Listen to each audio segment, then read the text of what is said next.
ওই সময় তখন আমি নোটিস করলাম যে হয়তোবা ওই বাসায় যে দুজন ছেলে থাকে সাকিবের সাথে সারাক্ষণ, তাদেরকে বোঝানোর কারণে হয়তোবা রুমটা লক করেছে, আদার্স কোনো কারণই নাই। অপু বিশ্বাস এবার সাংবাদিকদের কল করে সকল সত্য ঘটনা প্রকাশ করল। অপু বিশ্বাস কল করার মাধ্যমে জানায়, শবনম ইয়াসমিন বুবলি সমস্ত মিথ্যা ঘটনা রটিয়েছে তার নামে।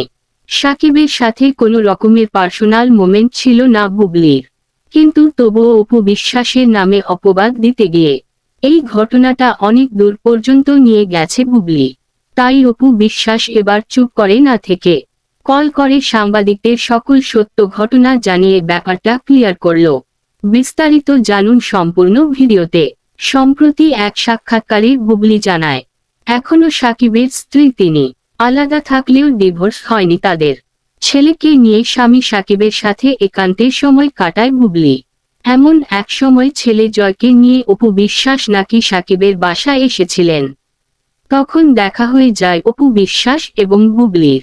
সাকিব এবং বুবলির পার্সোনাল মোমেন্টে ডিস্টার্ব করেছিল অপু বিশ্বাস।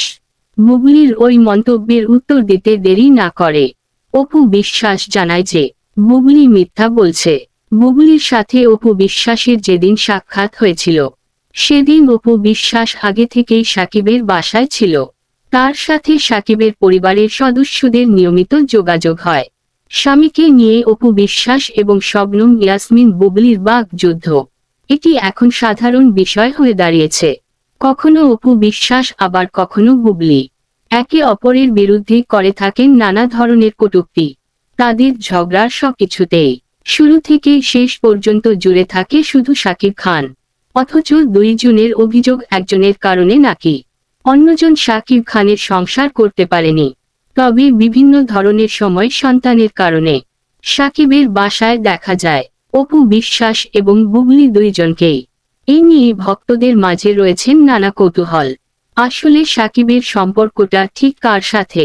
নতুন নতুন খবরের জন্য চ্যানেলটিকে সাবস্ক্রাইব করে নিউজ টেলিকাস্টের সাথেই থাকুন। ধন্যবাদ।